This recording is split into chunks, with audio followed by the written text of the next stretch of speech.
Hebreus, capítulo 10, versos de 32 a 39. Semana passada, nós começamos a falar aqui sobre a perseverança dos santos, vamos terminar hoje. E semana passada, falamos que há dois elementos dentro da perseverança dos santos. Um é a segurança, e o outro elemento é a perseverança propriamente dita, a nossa perseverança, a perseverança dos santos. Então, semana passada nós falamos sobre segurança e hoje nós falaremos sobre perseverança, a necessidade que nós temos de perseverar. Hebreus 10, 32 a 39, diz assim: Lembrai-vos, porém, dos dias anteriores, em que, depois de iluminados, sustentastes grande luta e sofrimentos, ora expostos como em espetáculo, tanto de opróbrio quanto de tribulações, ora tornando-vos coparticipantes com aqueles que desse modo foram tratados, porque não somente vos compadecestes dos encarcerados, como também aceitastes com alegria o espólio dos vossos bens, tendo ciência de possuirdes vós mesmos patrimônio superior e durável. Não abandoneis, portanto, a vossa confiança. Ela tem grande galardão. Com efeito, tendes necessidade de perseverança, para que, havendo feito a vontade de Deus, alcanceis a promessa. Porque ainda dentro de pouco tempo, aquele que vem virá e não tardará. Todavia, o meu justo viverá pela fé, e, se retroceder, nele não se compraz a minha alma. Nós, porém, não somos dos que retrocedem para a perdição, somos, entretanto, da fé para a conservação da alma. Então, só para nós recapitularmos e trazermos o assunto à nossa memória, esse último ponto dos 5 que formam os 5 pontos do cristianismo, da fé cristã, nós já sabemos que perseverança dos santos, essa doutrina diz respeito ao fato de um eleito, pela graça de Deus, continuar, perseverando na salvação, ou seja, depois de ter sido chamado por Deus para a salvação, este que é eleito ouve o chamado e persevera com fé até o fim. E não há nada que o faça desviar do caminho definitivamente. Ele chegará ao fim da jornada. Isso é o que diz a perseverança dos santos. Mas nós aprendemos semana passada que essa perseverança tem mais a ver com a perseverança de Deus em não desistir de nós do que propriamente da nossa perseverança em não desistir de Deus. Na verdade, o fato é que Deus não desiste de nós e nem voltará atrás em nenhuma de suas promessas. Se Ele prometeu salvar, Ele salvou de fato.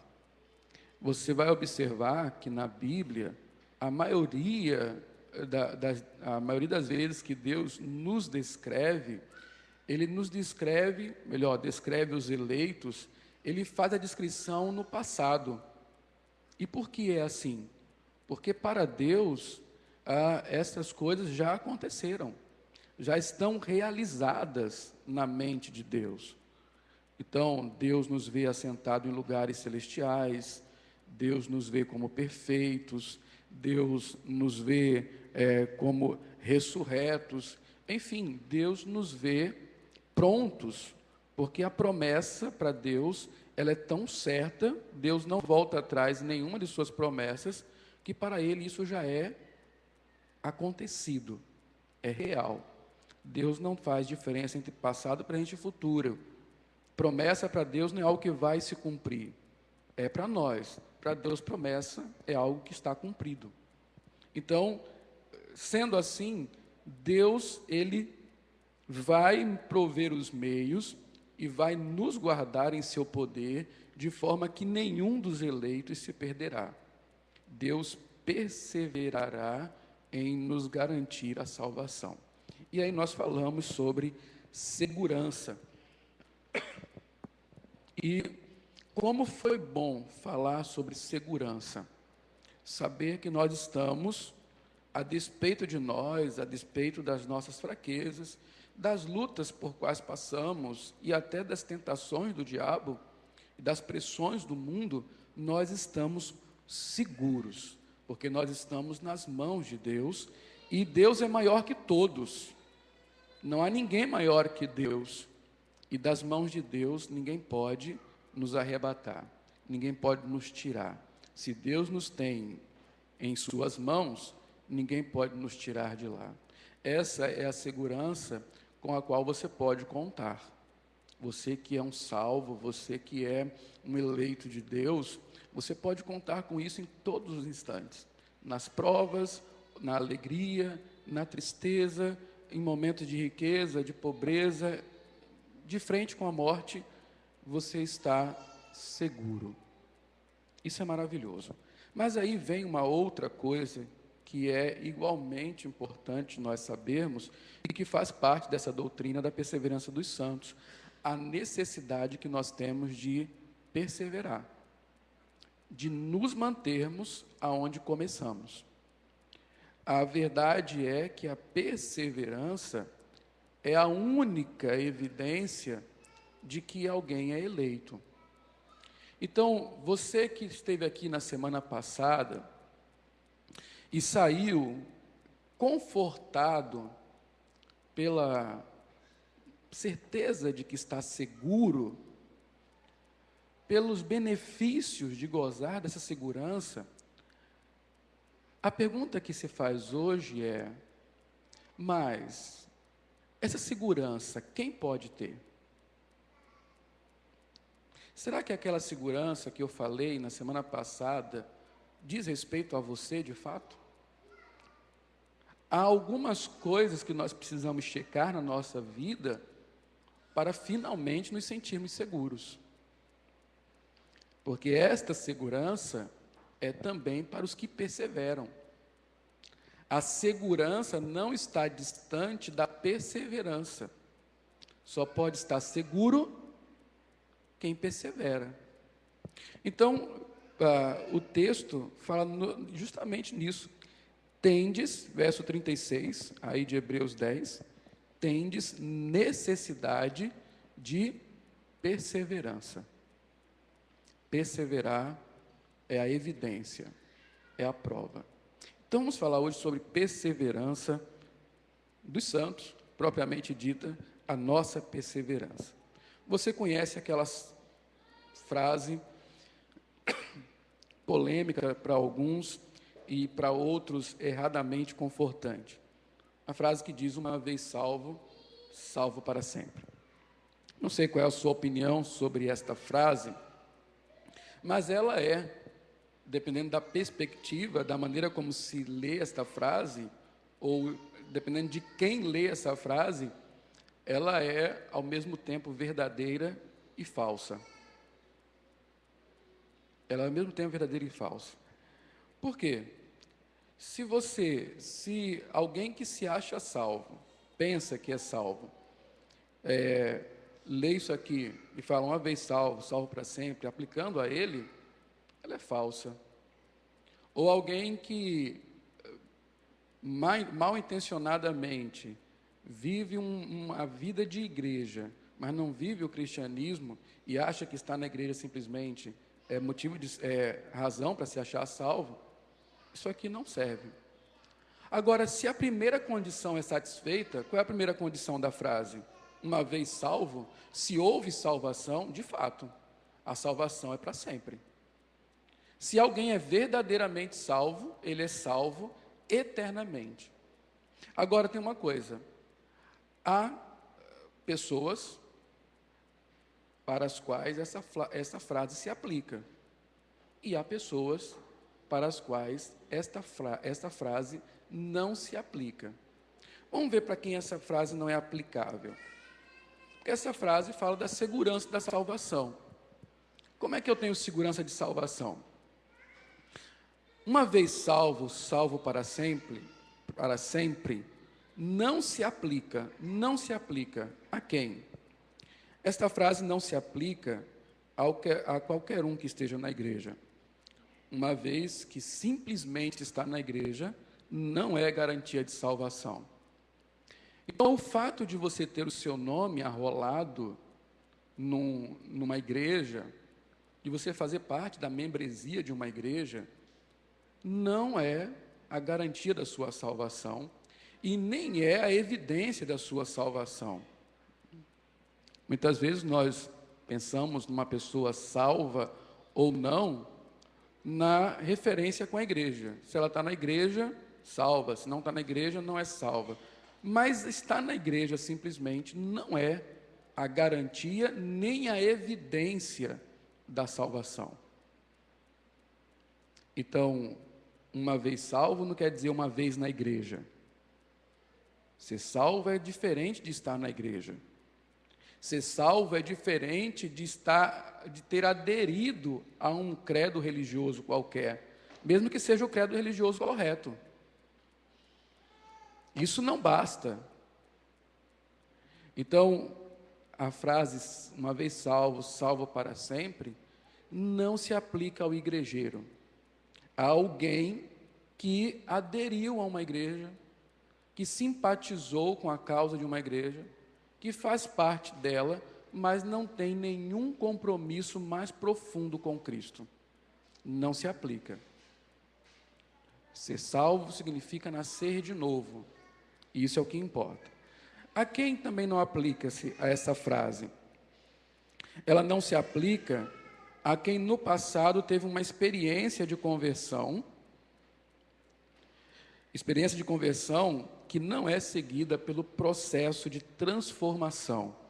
Espera aí, quer dizer que se eu me converti no passado, eu não sou salvo? Veja, eu falei experiência de conversão. Você vai conhecer várias pessoas que passaram por uma experiência de conversão. Eu tenho vários colegas, vários amigos que passaram por experiências de conversão. Em acampamentos, em cruzadas evangelísticas, naquele momento em que se faz o apelo e se levanta a mão, às vezes pela pressão do apelo, às vezes para... Tem um caso interessante que eu presenciei, um casal, namorados, ele não era crente e ela cristã. E os pais dela, logicamente, faziam oposição a este namoro. E o casamento não poderia ser realizado na igreja, uma vez que o pastor não fazia casamento misto.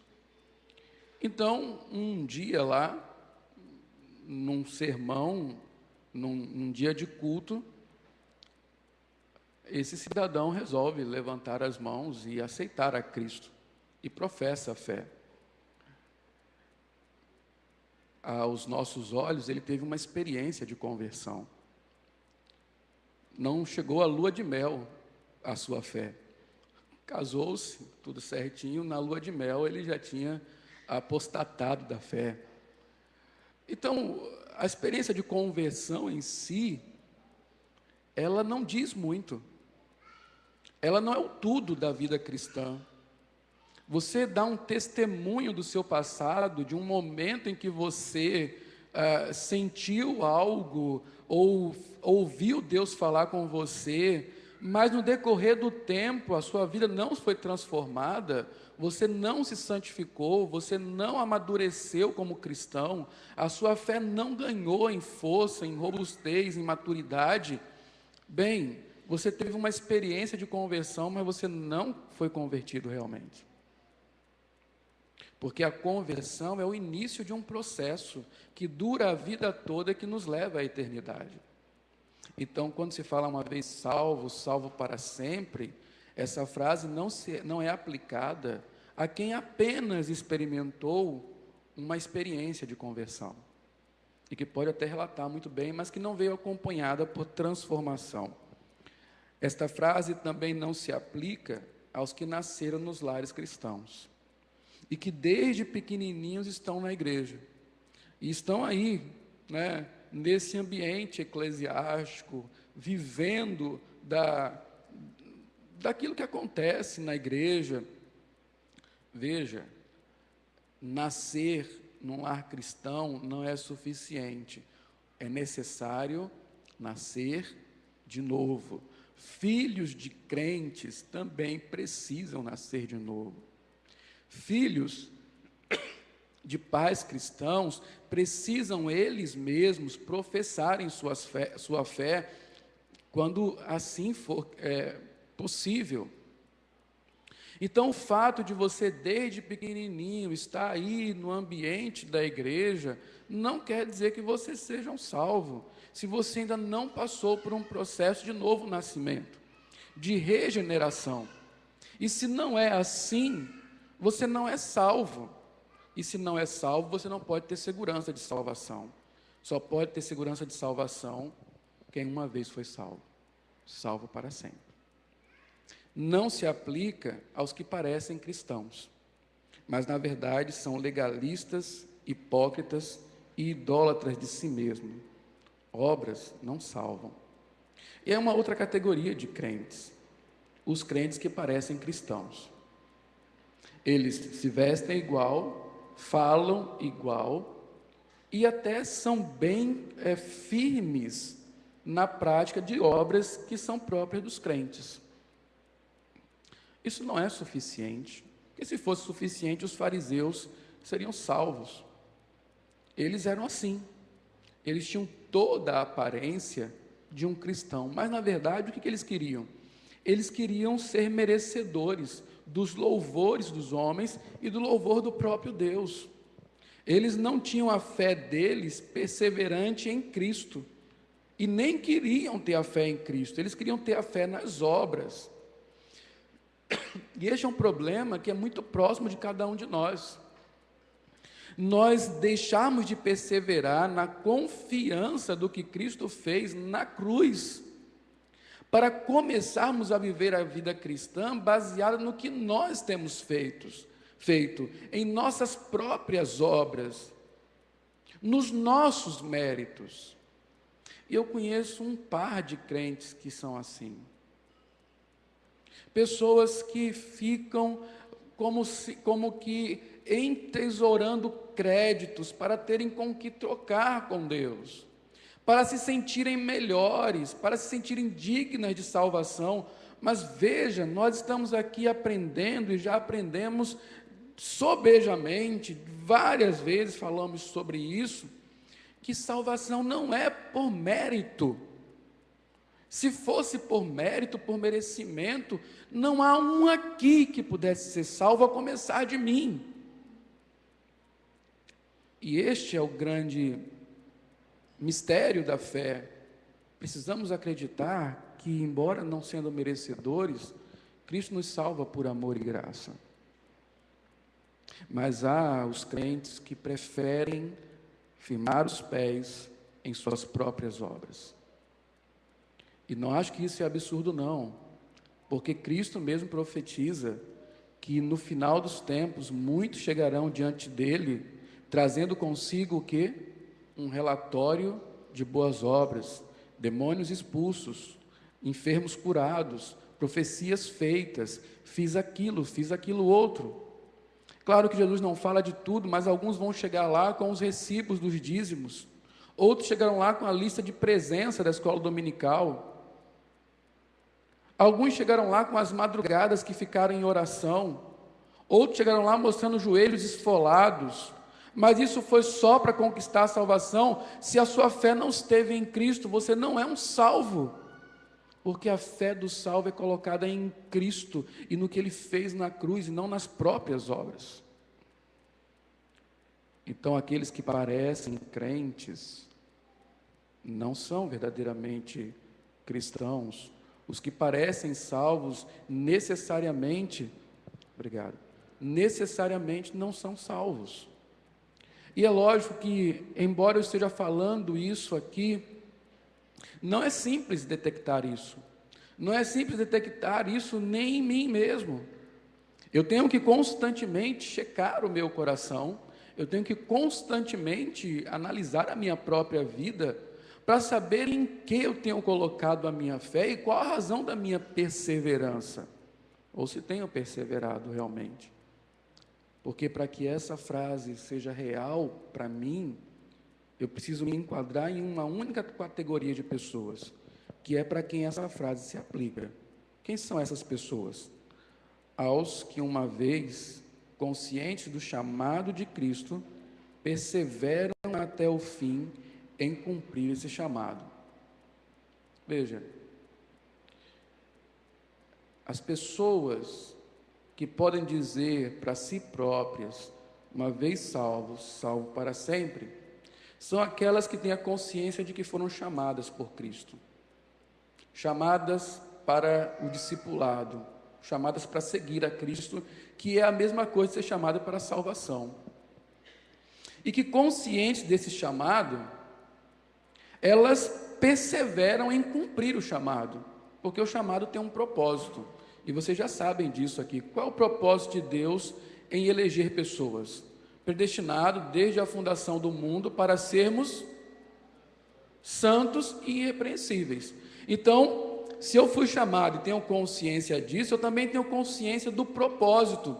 Qual é o alvo que Deus estabeleceu para mim? O que Ele quer de mim? Que eu seja santo. Se eu ouvi o chamado, atendi ao chamado, agora eu continuo para cumprir o propósito do chamado. E é isso que me dá a certeza de que fui salvo.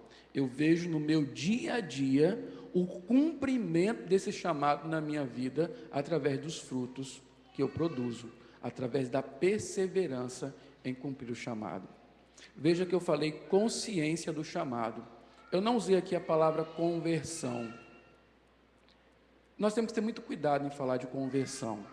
Conversão é um termo que ficou desgastado, porque qualquer cruzada evangelística hoje, qualquer show gospel, qualquer igreja que abre as portas, contabiliza milhões de conversões. E nós não vemos essas conversões, não vemos essas transformações, melhor dizendo. Por que eu preferi usar consciência do chamado?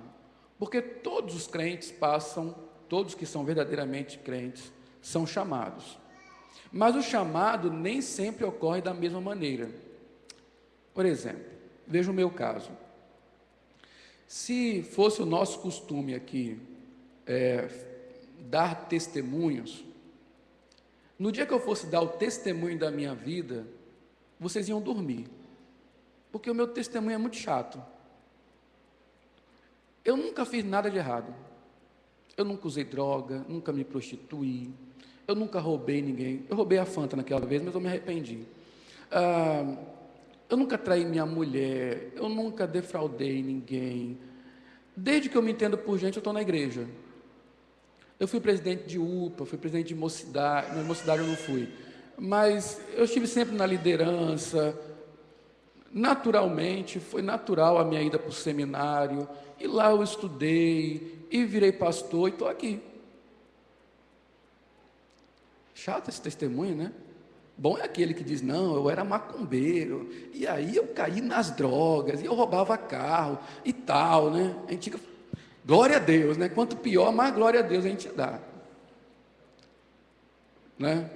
Mas o meu testemunho é muito chato, porque eu não tive uma experiência radical de conversão, para dizer assim, eu era assim, e agora eu sou assim. Não. Mas em alguns momentos da minha vida, eu olhei para trás e consegui ver. Minhas motivações eram essas, hoje são essas. Aquele tempo eu vivi uma aparência, hoje eu vivo uma realidade. Naquele tempo minha fé era menos madura, hoje ela é mais robusta. Naquele tempo eu achava que eu era santo, hoje eu tenho certeza de que não sou e preciso me santificar. As coisas vão crescendo num progresso. Os filhos de crente geralmente não passam por essa experiência radical de conversão. Eles vão amadurecendo com o tempo, e se espera que eles vão amadurecendo. Os que vêm de fora, não. E não há nenhum problema de você ter um testemunho que não é chato igual o meu, que fala de coisas terríveis que você fez. Você só não pode se gabar do mal que você fez no passado, pelo amor de Deus. Você tem que contar isso, se for necessário contar, com grande tristeza no coração. Mas há irmãos aqui, e é maravilhoso quando eu vou visitar e eles me contam suas histórias, você fica surpreendido como é que fulano pôde ter uma vida assim e ter uma vida completamente diferente hoje. Eles tiveram uma experiência radical de conversão. Mas o que é comum entre pessoas como eu e essas pessoas que tiveram experiência radical de conversão, o que há de comum é que todos foram chamados. Em um momento da vida se ouviu um chamado e se atendeu a esse chamado, seja na forma de assumir um compromisso depois de tanto tempo de vida cristã, ou seja na forma de ser transformado radicalmente de uma hora para outra. Mas a verdade é que os que ouvem o chamado, atendem o chamado e vivem agora para cumprir o chamado. O eleito é assim, ele ouve, ele atende e ele vive para cumprir o chamado. Essa é a perseverança dos santos, viver para cumprir o chamado. E o que envolve esse chamado? Um versículo só basta para nós sabermos o que está dentro desse chamado. Jesus falou assim: quem quiser vir após mim, negue-se, tome cada dia a sua cruz e siga-me. Tem duas coisas aí: sacrifício e autonegação. É isso que está envolvido no chamado. O que eu vou fazer agora, depois que fui chamado por Cristo, ouvi a sua voz, atendi ao chamado, agora a minha vida de perseverança é para fazer duas coisas: autonegar-me, negar quem eu sou, deixar de ser quem eu sou para ser Cristo. Veja que coisa radical. É por isso que se exige uma vida para isso. E mesmo uma vida não é suficiente. Autonegação. Esses dias, meditando, esses dias não, quando eu falo esses dias não quer dizer que foi ontem e anteontem não. Talvez tenha sido desde o começo deste ano. Mas meditando em alguns assuntos, eu cheguei à seguinte conclusão: eu tenho, e depois lendo e tal, isso veio sendo reforçado, eu tenho que entregar as coisas mais preciosas da minha vida para sacrificar a Deus. E aí nós pensamos assim: isso quer dizer o dinheiro, a família, os bens? Não. Tristemente eu chego à conclusão de que as coisas mais preciosas na minha vida são justamente aquelas com as quais eu me apego, e o apego a estas coisas me impede de progredir na vida cristã. A minha família não me impede disso. Minha família me ajuda. A minha família, minha esposa e minhas filhas são os instrumentos de Deus para que eu seja mais consagrado ainda. Elas são freios de Deus na minha vida. Elas me abençoam com a presença delas. Elas me motivam a ser mais santos. Eu não tenho que sacrificar minha família. Meus bens, não há um bem que eu tenha que eu não entenda que veio das mãos de Deus. Nada do que eu tenho eu conquistei sozinho. Nada do que tenho hoje eu sonhei ter tão breve.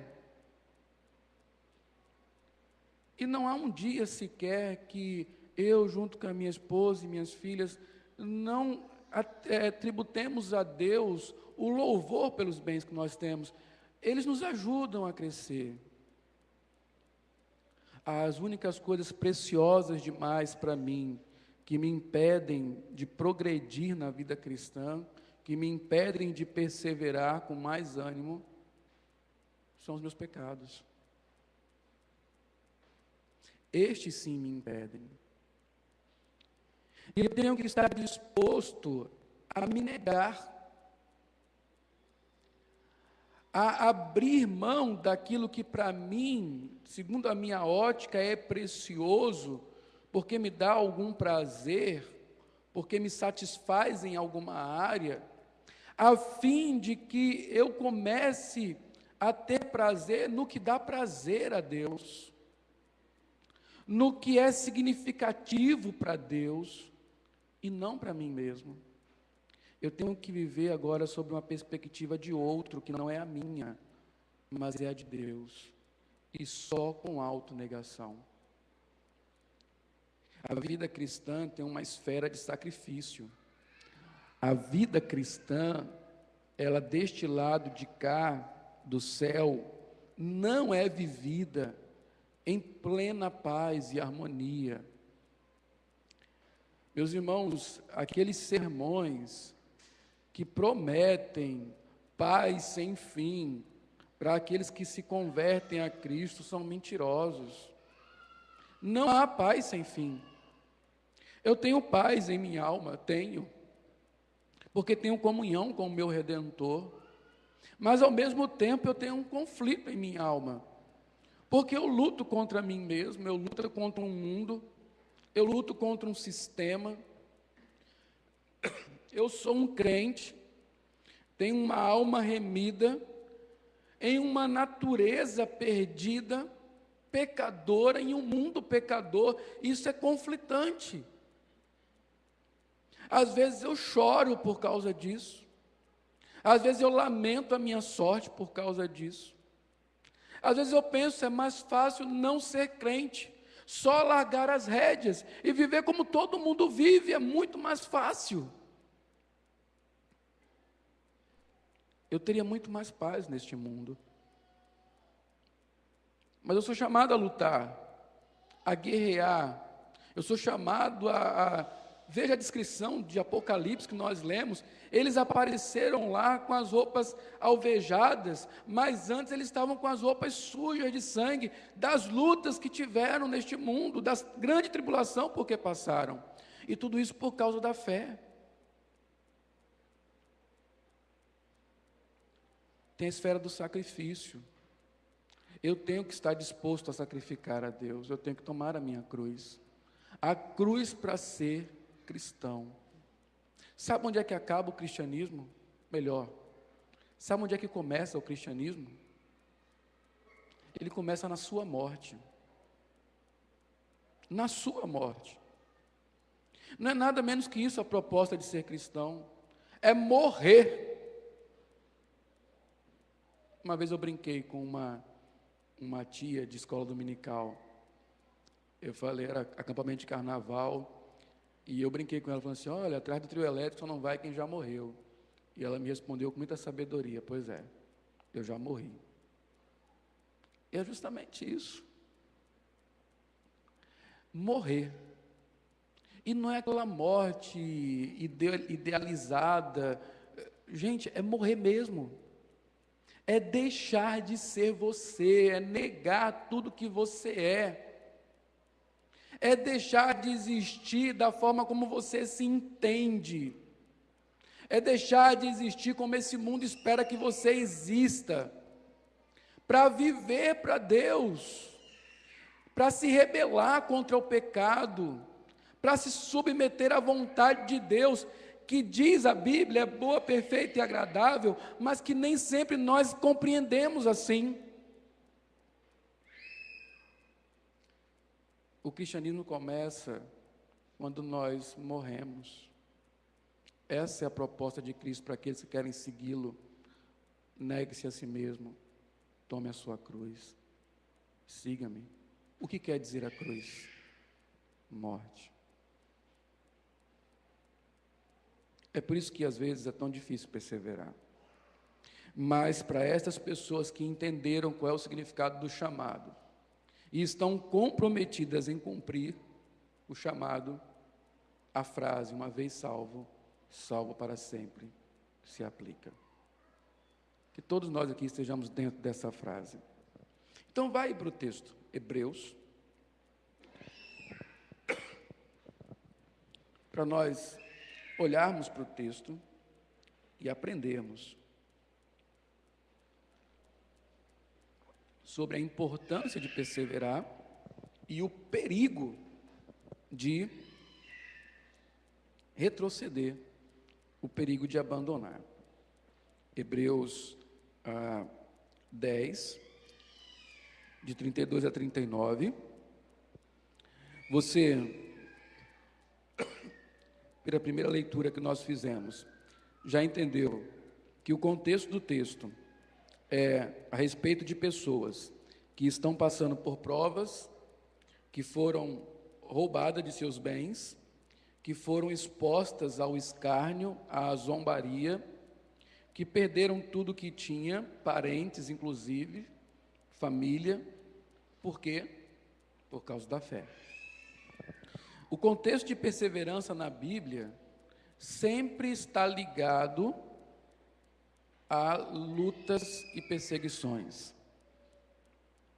Os crentes da Bíblia, quando eram exortados a perseverar, eles eram exortados a fazer isso em meio às suas lutas, que eles estavam vivendo no momento. Coisas como eu já falei aqui, morte, prisão, ser exposto na arena para que os leões devorassem eles, o roubo, o espólio dos seus bens e assim por diante. Aquele versículo que nós gostamos tanto, ser fiel até a morte e dar-te-ei a coroa da vida. Jesus, quando fala isso, não estava tendo uma hipótese, não.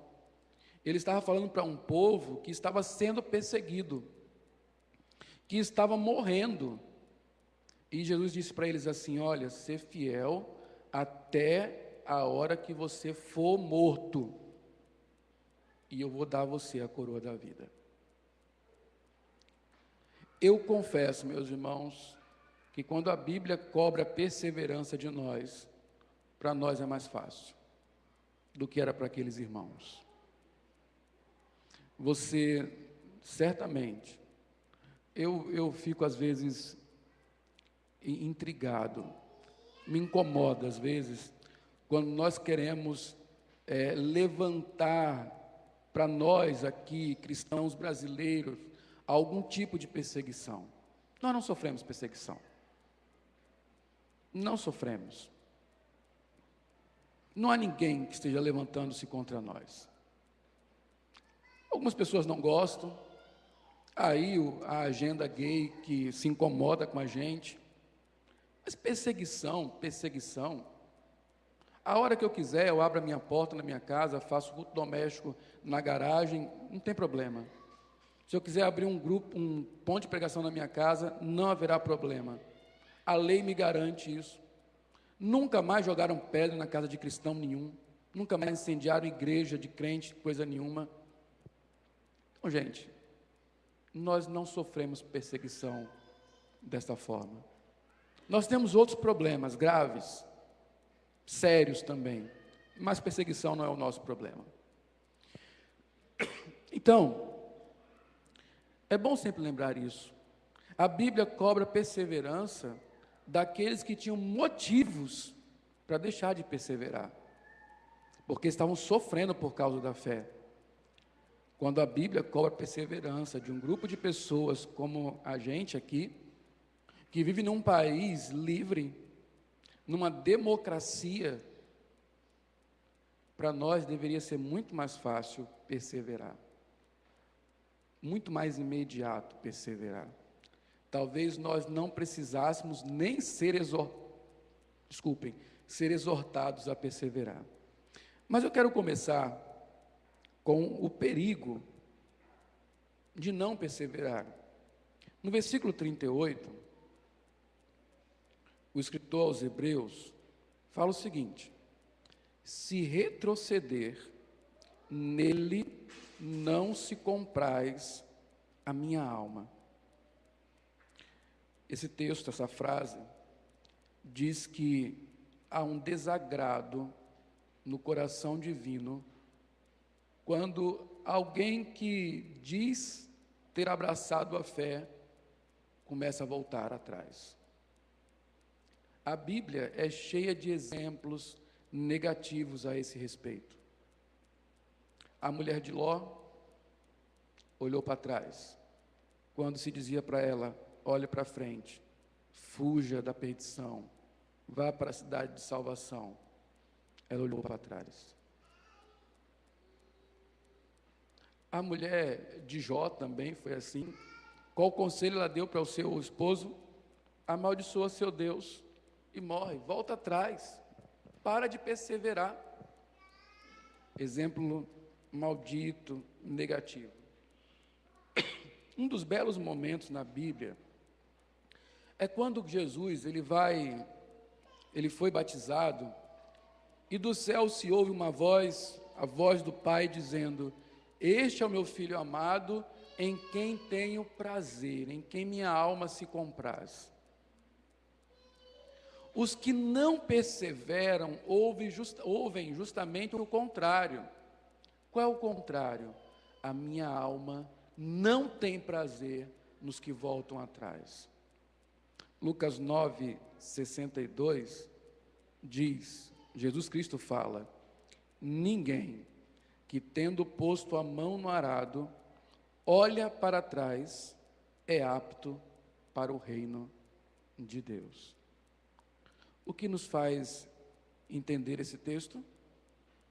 Os que retrocedem não têm parte com Cristo.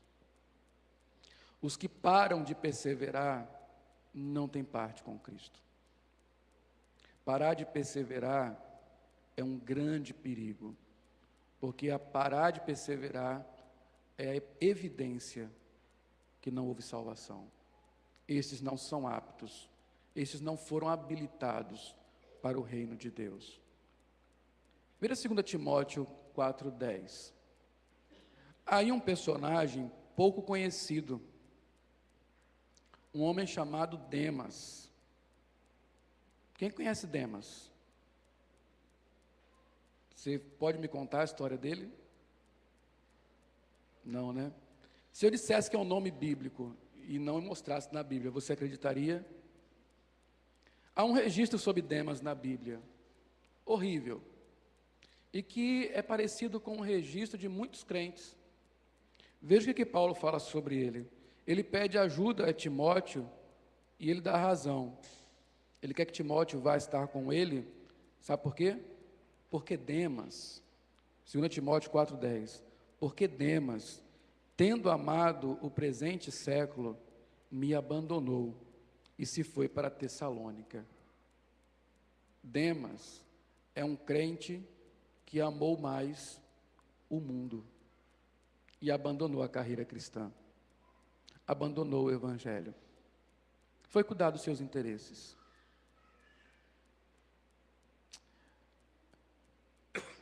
Veja, a falta de perseverança na Bíblia é sempre negativa. Não há nenhuma desculpa, não há nada que amenize, dizendo que você pode um pouco na sua vida parar de perseverar. Pelo contrário, qualquer sinal de não perseverança é um sinal de que Deus está desagradado de você.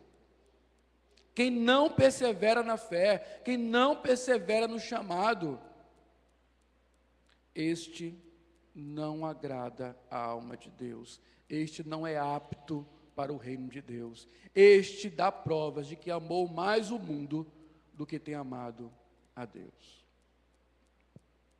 Qual é o seu caso? qual é a sua situação. Só você pode dizer. Questões de fé e coração, só você e Deus sabem. Mas eu sempre falo, analise a sua vida, olhe para trás, veja a confissão que você fez há 5 anos, 10 anos, 20 anos atrás, vê se você tem perseverado nisso. Colha os resultados. Tem havido progresso. Você crê mais agora do que cria antigamente. Você ama mais a Deus agora do que amava antigamente. Você tem uma noção mais clara do seu pecado do que você tinha antigamente. Você tem vencido pecados? Onde está o seu coração? Está em Deus ou está no mundo? Está nas coisas terrenas ou nas celestiais? Onde você tem perseverado?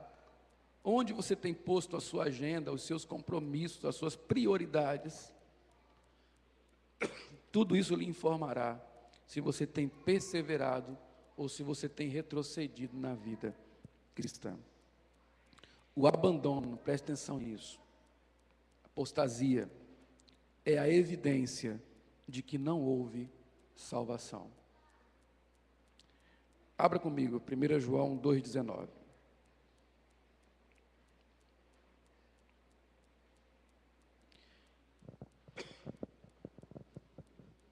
1 João 2,19. Eu vou esperar todos abrirem, porque eu quero que vocês leiam junto comigo.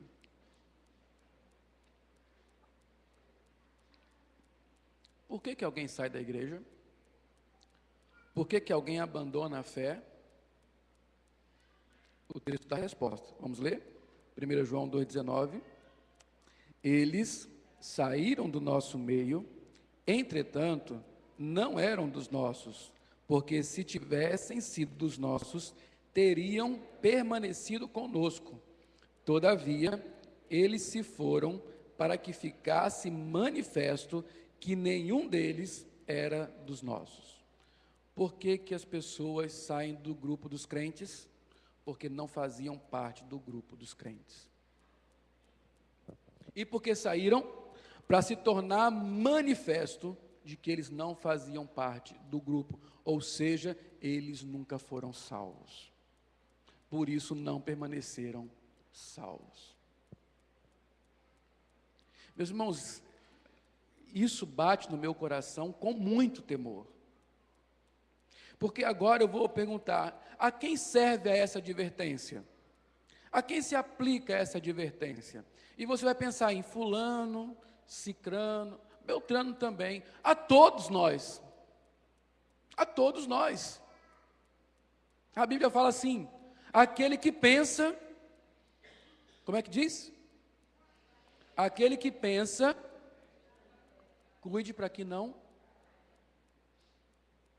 Talvez você pense estar em pé. Talvez você esteja muito bem hoje, espiritualmente falando, perseverante. Isso não quer dizer que será para sempre. Se você começar a olhar para trás, se você amar mais o presente século, se você começar a se descuidar dos seus exercícios devocionais, se você parar de perseverar, quem sabe você também não sairá do meio dos nossos. Essa é uma advertência para todo crente, a começar de mim. Porque pastores também caem. Pastores também são apóstatas da fé. Todo crente. Todo crente. Mas há alguns que eu gostaria de divertir de uma maneira mais especial. Porque para esses o perigo é maior. Quem são estes? Veja bem, o abandono da fé, a apostasia, é a evidência de que não houve salvação. Então, você que hoje começa a cogitar de abandonar a fé, tome cuidado. Talvez você esteja começando a manifestar na sua vida de que não é um salvo. Está pensando em desistir? Está pensando em olhar para trás? Está enamorado do mundo? Quer se abraçar com ele? Quer parar de correr a carreira? Tudo bem, mas não vá na ilusão de que tudo vai dar certo. Não vai dar certo. Você está provando o contrário. Você está provando que não experimentou salvação verdadeira em sua vida. Porque você está abandonando, você parou de perseverar. A marca de um salvo é a perseverança. Se você começa a cogitar do contrário, pare e pense. Houve salvação na sua vida? Semente plantada não é semente germinada. Muitos pais, muitas mães que veem seus filhos desviados, quando converso com elas se confortam com aquela frase: mas a semente está plantada. Eu sei que eu vou entristecer muita gente, mas a semente plantada não significa nada. Estudamos sobre a parábola do semeador aqui. A semente foi plantada em vários corações. O simples plantio da semente não significa nada, a não ser que o juízo será mais grave. Então você que hoje pensa em desistir da fé, se confortando na verdade de que a semente está plantada, isso não lhe garante absolutamente nada. A não ser a evidência de que você talvez seja como aquele que foi plantado entre os espinhos, ou a evidência de que você foi plantado na rocha. Foi plantado, mas outras coisas foram maiores do que a semente da palavra de Deus, e você preferiu essas outras coisas, e é para elas que você está indo. É sinal de que não houve salvação, se você desistir da fé. Se você está cogitando de abandonar a fé, rogue a Deus: Senhor, renova minhas forças, para que eu me abrace com Cristo, o quanto antes e de maneira mais intensa. Outro grupo de pessoas que devem se sentir especialmente advertidos são os que estão experimentando esfriamento, sem tomar nenhuma providência. Você não sente mais vontade de orar e diz que é falta de tempo. É falta de vontade mesmo, não é falta de tempo. Tudo que nós temos vontade de fazer, nós arrumamos tempo para fazer. Tudo. Tudo. Se você não está orando, é porque você não tem tempo, não. É porque você não tem vontade. A mesma coisa se dá com a meditação na palavra de Deus. A mesma coisa se dá com a frequência na igreja. A mesma coisa se dá com assumir compromissos com a igreja. Você não sente saudade de Deus. Você passa dias, semanas, meses, anos, sem orar, sem meditar. Isso não lhe faz falta. Não lhe faz falta alguma. A não ser naqueles momentos que as coisas começam a dar errado. Aí você lembra um pouco de Deus. Melhoram, você volta ao seu normal. Isso é esfriamento. O esfriamento apaga a chama. Se você tem experimentado esfriamento e não tem tomado providência, qual é a providência? Não quer orar? Ore. Não quer ler a Bíblia? Leia. Não quer a igreja? Vá. Esses são meios de graça. Não quer participar da ceia? Participe. Não se deixe levar nos braços do diabo. Ele acalenta, ele embala, mas ele quer a sua morte. Debata-se. Sinta-se como um moribundo que quer viver. Esperneie por sua alma. Lute com Deus. Clame por misericórdia. Peça ao Senhor que ateie novo fogo no seu coração. Porque se você esfriar, você abandonará a fé. é prova de que você não foi salvo. Que tristeza, alguns que já caminharam até aqui, chegaram à conclusão nessa altura da vida. Persevere. Para quem mais? Aos que têm planejado colocar e já têm colocado a fé em segundo plano. Você não está cogitando em abandonar a fé, você tem até seus momentos devocionais, você não está se sentindo frio, mas você chegou à seguinte conclusão: bom, eu tenho outras prioridades agora, e nesse momento a fé vai ficar em segundo plano. Eu tenho que estudar, tenho que trabalhar, tenho que ganhar dinheiro, tenho que fazer isso, aquilo, outro, e minha fé vai ficar em segundo lugar. Deus vai compreender que é o momento da minha vida que eu tenho que dedicar a outras coisas. Deus não vai compreender coisa nenhuma. Deus não compreende esse tipo de coisa. Deus vai compreender que você é um pecador, que está trocando Ele por um ídolo. É isso que Ele vai compreender. Que você fez a sua escolha. É isso que Ele vai compreender. Não se coloca Deus em segundo plano. E não se faz isso pensando que vai dar tudo certo. Não vai. Quando Deus está em segundo plano, Ele não está em plano nenhum da vida. Você imagine, você é uma esposa dedicada, aí seu marido olha para você um dia e fala assim: olha, eu vou colocar você em segundo plano agora. Não ligue não, é só uma fase da minha vida. Nesses 10 anos que eu vou me preparar para ter um emprego melhor, tal, para ter os meus graus e tudo mais, correr atrás da vida, você vai ficar em segundo plano. Eu não vou vir dormir em casa, eu não vou dizer que te amo, eu vou dedicar essas coisas. De vez em quando, no final de semana, quando eu me sentir assim um pouco necessitado, eu venho aqui e pronto. Você acha legal isso, não ia? Ou então você que é um marido, né, dedicado, ouve sua esposa chegar para você e falar: olha, meu querido, meu esposo amado, eu estou pensando que eu tenho que evoluir na minha vida, eu tenho que melhorar algumas coisas, eu vou colocar você em segundo plano. Você vai ficar, não vou abandonar não, só vai ficar em segundo plano. Quando der, aí eu cuido de você. Eu vou separar ali uns 15 minutos por dia para ficar com você. Você que é marido, vai achar ótimo isso. Eu não sei por que a gente pensa que com Deus a gente pode fazer isso. Eu realmente não entendo como é que eu consigo pensar que eu posso colocar Deus no segundo plano e Ele não vai se incomodar.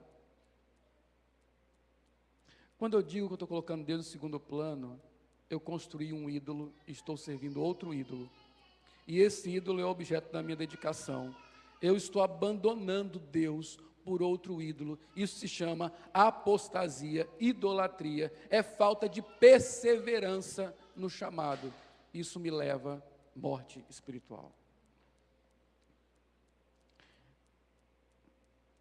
Talvez esteja acontecendo com você, porque você nunca tem estado entre os salvos. Triste coisa, triste conclusão para se chegar. Mas que não seja isso. Que seja um daqueles momentos de fraqueza, de esfriamento, pelos quais todo cristão passa. Mas como saber se é só isso? Se eu retomar a caminhada, se eu novamente me reanimar e lutar contra mim mesmo, negar a mim mesmo, sacrificar a mim mesmo para seguir a Cristo.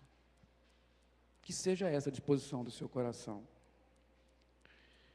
Finalmente, a Bíblia fala lá no verso 36 de Hebreus 10, com efeito, tendes necessidade de perseverança, para que, havendo feito a vontade de Deus, alcanceis a promessa. Isto aqui é bem rápido.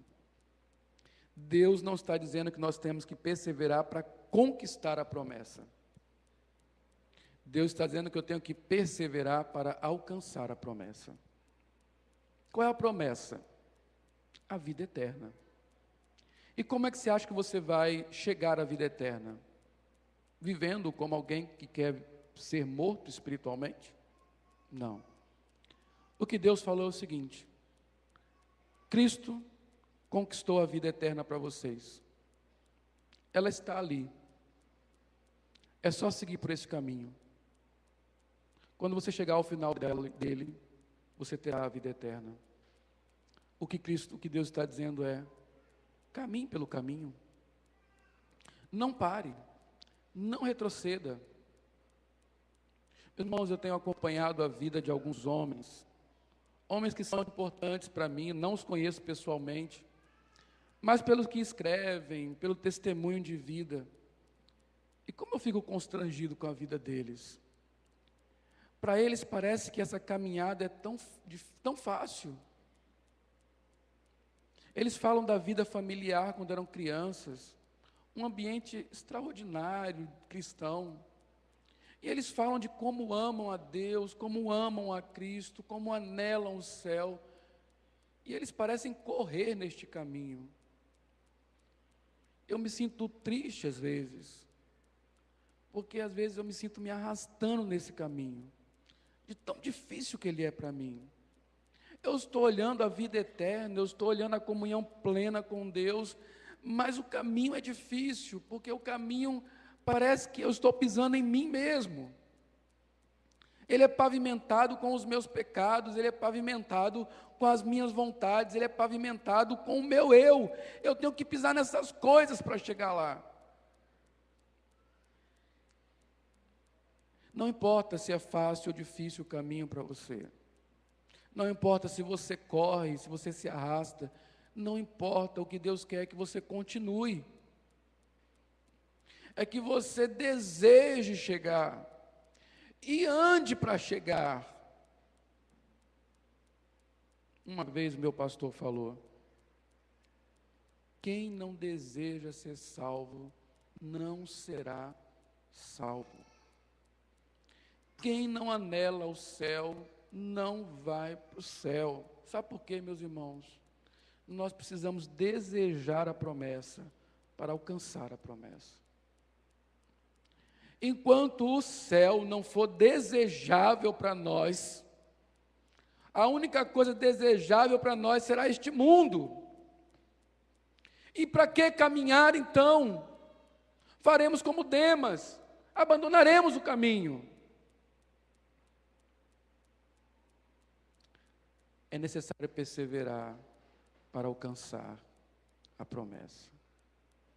Não pare, não desista, não volte atrás. Se cair, levante, continue. Que os seus olhos estejam no mesmo lugar que estavam os olhos de Paulo, no prêmio da soberana vocação, a vida eterna, a comunhão com Cristo. Se é o contrário em sua vida, você está em perigo. Que o Senhor tenha misericórdia de nós. Amém. Curve sua cabeça. Vamos orar ao Senhor.